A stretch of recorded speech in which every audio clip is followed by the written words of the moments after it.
website. Oh, there's a recording. We've basically completely rebuilt it from the ground up. Many thanks to Tom and Gil helping me out with that. And it should be going live as we speak. So if you pull it up on your phone or when you get home on your computer, it should be live, but no promises. It'll take about a day for everyone to see it. But just about everything is taken directly from the old website with a few big changes. Obviously, the design is completely new, but we've also got a much improved news feature. So any club emails that go out, they'll end up on the website so that everyone can just go online, find the recent goings on. So it's not 100% up to date right now, but we have Tom Govan's email that he sent out at the end of the year last year. That's up on the website. All of the meeting minutes as well. If you want to see any recent meeting minutes, you can find those under the meetings. So I've put the meeting minutes up from 2020 or from December. So this will get updated as often as we can. It's got information about our next meeting. So this meeting right here, Gil will be talking about the Boston Marathon in just a couple of minutes, I'm guessing. Anything that you could find on the old website, you should be able to find on this one, maybe even a little bit easier. It's got some new features. It's got links to our Facebook page, our YouTube page, everything. It's got information about how to join. I'll probably be putting up a way to pay your dues online, so it's even easier for everybody. If anyone has any questions about it, feel free to ask me now, shoot me an email. But I don't have much else to talk about right now, unless anyone wants to know something. Anybody got any questions for Tom? No? Thank you, Tom. Pleasure to help.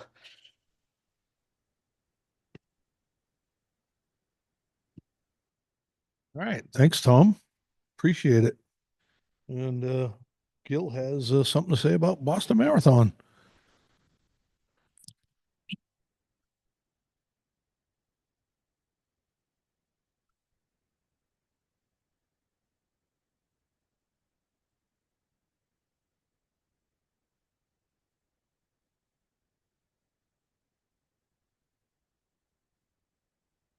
Not seeing it on the screen. Sharing it on the screen.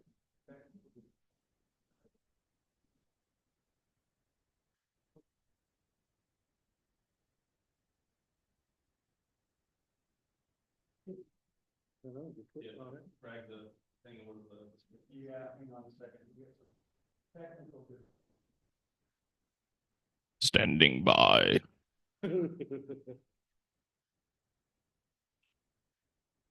This had been an actual emergency.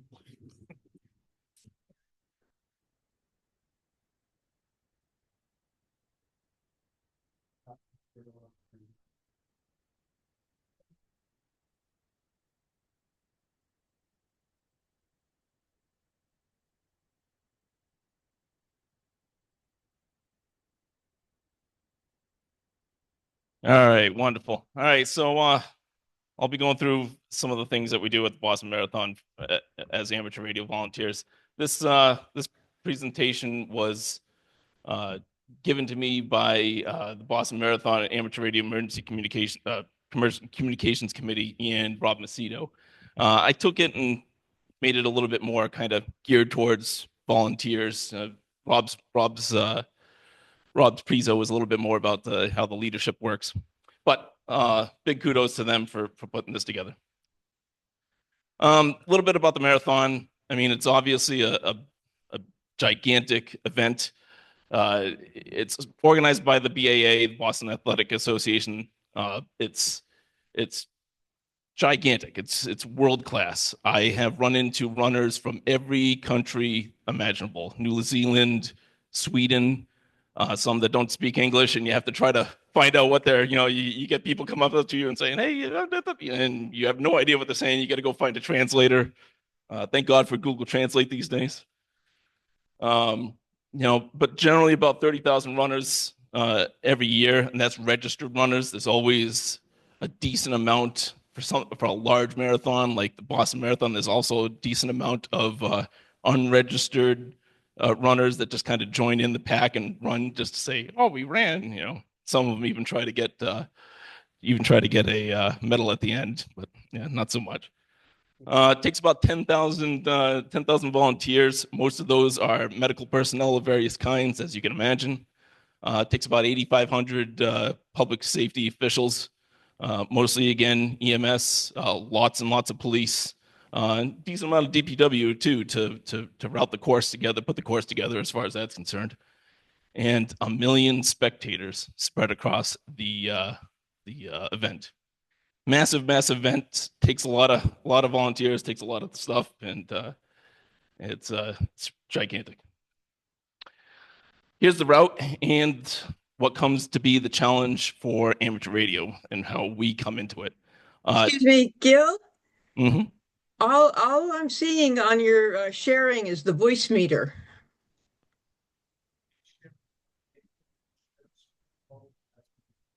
Okay.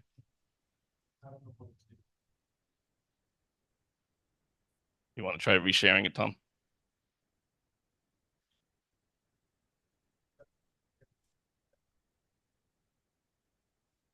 Yeah.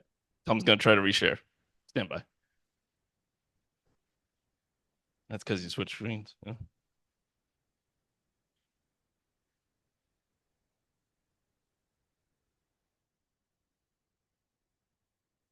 Is that corrected, Selena? Yep. Wonderful. Thank you.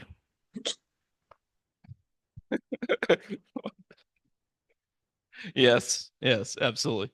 So here's the big challenge, right? I mean, this is the course. It goes through multiple communities. That's multiple police departments, multiple EMS. Obviously, Massachusetts, the state police, MEMA is involved heavily in this. And even the FEMA guys come out for this as well. I think it was like back in 2009, 2010 timeframe, we had a marathon where it was absolutely scorcher, 80, 85, 90 degrees. It was humid as all get out. It was really bad. And there were so many people, so many runners that dropped during that event that it overran not just the Boston Marathon's medical folks, but all of the ERs inside of 128 went to divert, every single one of them. And so the governor actually had to call a state of emergency because there were so many, there was just no ability to service somebody getting into an accident and having to go to an ER. And so what FEMA does is they bring in these what looks like gigantic black coach buses, and they're mobile ERs. They can do anything that an ER can do. They can take X-rays, they can do little surgeries, they can do anything that a regular ER can do. And that's how they help us with that. Now, the big problem here, of course, is communicating across all of them. They do a pretty good job. The public safety these days do a pretty good job at interops, but there's always some amount of communications hectic, and that's kind of where amateur radio comes in. So that said, amateur radio at the Boston Marathon split into a number of different segments, which go across all the different segments of the marathon. It takes about 280 amateur radio volunteers. They come from all over New England. Some of them come from New York. A lot of them do the New York Marathon as well as Boston Marathon. But it's a pretty significant event. There's a whole boatload of hams that come in to help. Planning is basically a year-round event, but it really kind of gears up in November. And a lot of returning people that come back. As it says, 2004, we had 70-something% of volunteers were return volunteers. It's an interesting event, and it's a pretty full day. But at the end of the day, it's pretty rewarding once you get through it. So the basic areas that there's 6 basic areas that the Boston Marathon volunteers are split into. First one is the start area. As you can imagine, you go into the start area, it's all about queuing people up and dealing with massive amounts of people. It's the only place on the marathon where you deal with all 30,000 runners all at once. Because once they leave the start line, they spread out. They spread out along the course. Even getting into the finish line, they come in. They come in spread out. But it's the only place that you deal with all 30,000. You have to corral them and queue them up into different areas. They're there for quite a while. You're dealing with people, 30,000 people. When you're dealing with a large crowd like that, somebody's going to get sick. Somebody's going to be, dropping. There's going to be issues like that as well. So it's a bit of a challenge as far as that's concerned, and coordinating the actual start of the event. Course is throughout the course. There's I think it's every mile, on the mile or thereabouts, there's a first aid station that the Red Cross operates, and on the half mile there's water stations. And so those people need communications assistance at each one to coordinate. Hey, we've got too many people at this first aid station, or hey, we need more supplies, whatever the case may be. Transportation. This is where I grew up in the Boston Marathon. As you can see, this is a 2005 jacket. So it's 20 years old. Transportation is where basically you bring in buses to pull some of the folks that can't make it all the way, for whatever reason, they have to drop out. So they usually end up in one of the first aid stations, and you have to bus them all the way back to Copley. It's an interesting challenge because all of the main roads are the route roads. So trying to get through all of that, trying to get through the traffic, it's a challenge. Shall we say. The net control which handles, there's a net control in Brookline that handles most of the course, all the start, all the transportation nets. It's moved around a little bit, but I believe it'll be in Brookline again. But they handle all the nets, coordinating all the nets and getting the net participants all the information that they need. Finish line area. Another area where in the last several years, that's been my primary area. Obviously, dealing with people coming across the finish line. They just ran an entire marathon, 26.2 miles. They generally, when somebody runs that amount of length, their systems are going, and then when they stop, their systems just crash. And so you get people that come across the finish line and they just crash as soon as they get there. Lots of medical concerns at that point, and just lots of coordination, trying to hook people up with their families. As I said, there's people will try to their family members will try to be there and try to get a hold of them. They may not be speaking English, and they may be from another country. They may not know where things are. So that's what you get going on down there. And then net control at the finish line, which is where I'm located in the last several years, which is inside the library, handling all the nets specifically at the finish line. And it's also a center where it's not just amateur radio net controls, it's also police and fire and EMS are all there. Kind of a coordination center across all the agencies that are handling the finish line. I'm going to go into a little bit about the bombing in 2013, more for entertainment purposes, but also because it did change the game as far as the marathon is concerned, the role of a volunteer. It was quite the day. Obviously, not what everyone expected. That day, my role there at the time was that I was the communication assistant for the head cardiologist at the main medical tent at the finish line. And the thing about the marathon or any type of outdoor running event, the runners perform based off of the weather. If it's too cold or if it's too hot, they don't do so well. If it's really nice, they do great. And this particular day, it was the perfect weather for running. It was low 60s, nice humidity, partially cloudy, so you're not getting cooked by the sun, but not a drop of rain anywhere. I mean, it was perfect. And so we had run around, the cardiologist and I had run around the area, making sure that all of his people are set up with what they need. But at once the people started rolling across the finish line, we're like, there's nothing going on. We just sat there outside the main medical tent and just watching for people to drop, watching for something. And we were about, as I said, about at the end of the medical tent, which is about 400 feet away, maybe a half a block away from the actual finish line. If you look at the actual finish line, it's like a scaffolding bridge where they put cameramen and people with timers and whatnot up there. And then all of a sudden, just boom. And I couldn't see the actual explosion because the scaffolding bridge was in the way, but I saw a big cloud of smoke rise up from the other side. I said, my first instinct was, what the heck's going on over there? Did some generator or some piece of equipment blow up or something? What was that, right? A few seconds later, second bomb goes off, down the street. And that's when I knew it was just like 9/11 at that point. Once the second plane hit, obviously that was a intentional thing. From that point, things got a little crazy. Obviously, we had to. What ended up happening was the event, the race got shut down several miles before the actual finish line. They stopped the flow of people and kind of diverted them off to a secondary end zone, shall we say, and got them back to where they needed to be.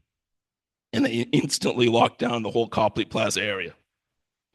We were pushed out of there. All the amateur radio volunteers were pushed out of there within half hour, 45 minutes. We were told, you got to break down your stuff. You got to get out of here right now. Right now. Get out. And then we just basically went to the Brookline net control and helped coordinate the rest of the course shutting down at that point. The thing about the bombing, though, is that it really made the event truly professional afterward. Prior to the bombing, the BAA ran everything directly. Sure, they brought in police and they brought in medical and everything, and they allowed them to coordinate their own activities. But most of the event was coordinated by the BAA.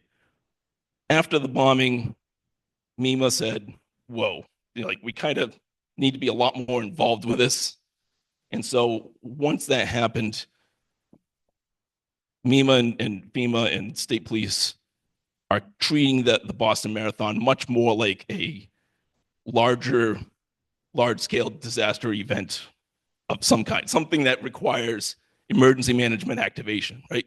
So they activate all of the MEMA bunker in Framingham. They get everything ready as if it was something like a large-scale hurricane coming into the area that they had to coordinate a response to. They treat it much differently. How that affects the regular volunteer is that roles are much more defined after this. Things are a little bit more coordinated. If any of you have taken FEMA ICS courses, they use the incident command system quite a bit to define roles and whatnot. So it just has a much more professional feel to it, much more coordinated feel. A lot of things are documented as a result. So, what are some of the things that a volunteer would need? Well, a dual band HT is pretty much required no matter what you're doing. We do use both bands quite extensively, so a single band will not suffice.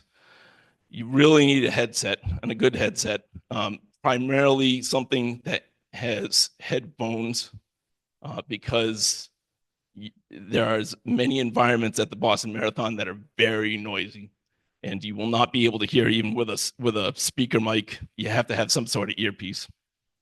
The speaker mics are also, most of the amateur radio-based speaker mics on the market are also really prone to water. So if it's raining out at all, it can be a problem. You need some sort of performance antenna on that HT. The amateur radio crew does a really good job at setting up the repeater systems, temporary repeater systems, getting various clubs to donate the repeater system time, and linking all of them together. They do a pretty darn good job at setting up the communications systems there. But nonetheless, there's lots of places where you'll get pretty fuzzy. And when you're talking about something about supporting a race like this, you kind of need to have reliable communications as much as possible. So a performance antenna of some kind. And I go with batteries for 12 hours plus. Not that you're going to be there for 12 plus hours, but you find yourself in a lot of cases, depending on what your role is, your transmit to receive ratio is much higher. You're on it much more. And so the demands of a battery are that much more. You gotta have something to write with, notepads and whatnot, and some food and water. In a lot of cases, you will be, if you're at like a finish line area or whatnot, they'll actually feed you. You know, they bring in lunches and whatnot for the volunteers. But if you're out in the course somewheres, they don't really have a way of getting the folks out on the course to the lunch. Sure, you might be lucky. If you get assigned to a course, your station might be right next to a sub shop or something or whatnot, but you never know. You never know until you actually know exactly where you're going, which could change the day of. You never know what you might be getting into. Outdoor clothing, you do get these nice jackets. They are quite nice, but you never know what Mother Nature is going to throw at you. The Boston Marathon is kind of a rain or shine event, so you do need to be prepared for whatever Mother Nature is going to throw at you that day. And some sort of backup radio. If something goes wrong, let's say you misprogrammed your radio, or even if something breaks, it's nice to be able to just pull out the spare handheld and start using that right away. Some other things that volunteers run into, security. Security at the marathon these days is pretty tight. If you're out on the course, it's a little bit more open. But if you're in like the start area or the finish line area, things are a little bit. I mean, obviously there's lots of police everywhere. To get into the net control center, you have to have an RFID baked into your security badge that they give you at the day. So just keep that in mind. The security's all around, and any type of backpack, obviously, because of the bombing, they're a little bit not liking backpacks so much. So if you do bring a backpack, which is pretty much recommended for all your stuff, it needs to be a clear see-through backpack so they can kind of see what's going on in there. If somebody decides to sign up, your own health and ability to be on your feet all day is something that you have to consider. I would say at least 2/3 of the volunteer roles require you to be on your feet quite a bit. Anything in the start line, anything in the course, you might be able to sit down a little bit. Transportation, being on a bus, you can sit most of the day, of course. Myself in the net control center, I'm sitting most of the day. But anything having to do with medical sweeps at the finish line, or anything having to do with, you're on your feet quite a bit. One year, I was communications assistant for one of the head nurses at the finish line, and I've been wearing a step tracker for many years now, and I want to say that was the day that, out of all these years, that I exceeded. I got my top steps for the day. Like it's been the most that I ever had. I think it was like 35 or 40,000 or something. It was absolutely insane. I was cooked after that, because she was the type of person that was very hands-on type of leader. She wasn't into me. I mean, she'd used me to hit with some of her people around the marathon finish line, but she was very, we got to go over there. No, there's a problem over there. We got to go over there. So she was all over the place. So keep that in mind when you're signing up. Be honest with the sign up form. If you decide to sign up, be honest with the sign up form when it comes to that type of thing. Documentation. I'll tell you what, especially as I said, since the bombing things got a little more professional, the amount of documentation that is generated for this event is pretty astounding. I would say I probably read 10, maybe a dozen documents that are 20, 30 pages long at least, and have another 10, 12, 20, 15 documents that are kind of like reference material, like charts, frequency charts and things of that nature. There's a lot of documentation, especially for new folks. So That's pretty good. This training, it's usually a training session. I'm not sure if they're going to do this again this year, but usually they have a training session a month or so ahead of time in Framingham. They record it and stream it on YouTube. And the discussion forums at hamradioboston.org, those are really good. Those are really good because a lot of volunteers are starting to, a lot of the ham radio volunteers are starting to use those to share different things. For most part, you can get a code plug there. You know, somebody on there, if you're running, let's say, a Yaesu FT60 radio, somebody in there is going to make a code plug for chirp to be able to just load up all the frequencies you need. So it's kind of nice. It's a good place to get your questions answered. So that's about it. These are the sign up form links and QR codes if anybody wants to sign up. They do some pretty heavy security checks. So because even though the marathon's not until I think it's the 21st of April this year, is it? I think it's the 21st of April this year. But the sign-ups have to be in by February 7th because they do security checks, as I said. So if anybody's interested, hit those up. And if anybody has any questions. Well, I have set the constant contact up to send out the link for the just the regular volunteer, not for the returning, but that'll go out at 8 o'clock tonight.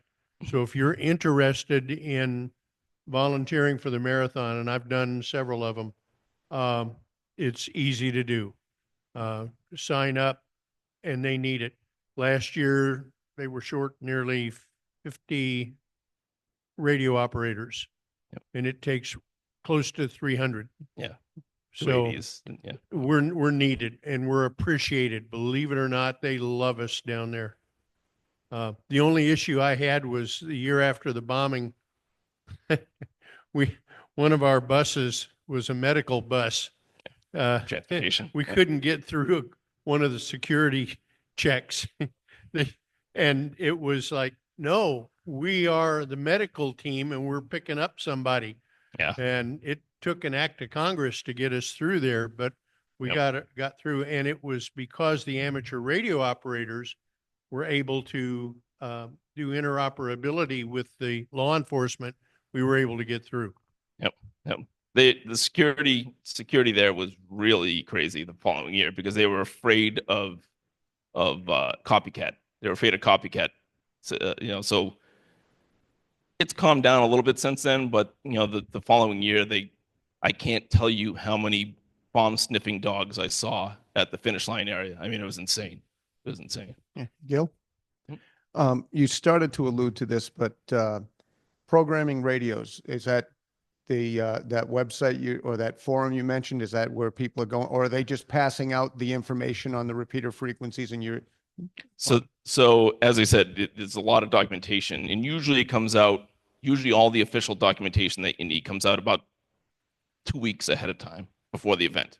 And one of the things that they'll send out is a full ICS 205 form, if you're familiar with that, but that's a FEMA incident command form frequency list that has all the repeater frequencies that you need and whatnot. And once that comes out, you can either program your radio yourself ahead of time, or, as I said, a lot of people, if you're running anything that's kind of popular these days for HTs and stuff, a lot of people are building a code plug in Chirp and then uploading it into the radio forums for everybody else to use, which is really nice. You can just download it, load it right into your radio, boom, you're done. So, yeah. Gonna say, first off, thank you for doing this for us. Last year, I personally did it for the first time. And for those of you who may be a little hesitant, there are friendly faces like Gil and many other people there to help. I was a little uncertain. I will say, as someone who's done a lot of documentation, the documentation initially is a little overwhelming. I will say that. It probably took me a half a day to read through all the documentation, but I will tell you it was really well run. The people were fantastic, and I would continue to do it again. So for anyone who's like on the fence, I'm not sure, talk to Gil, talk to myself, talk to Dan, but back to Dan's comment, there aren't a lot of volunteers. It seems like we shrink every year.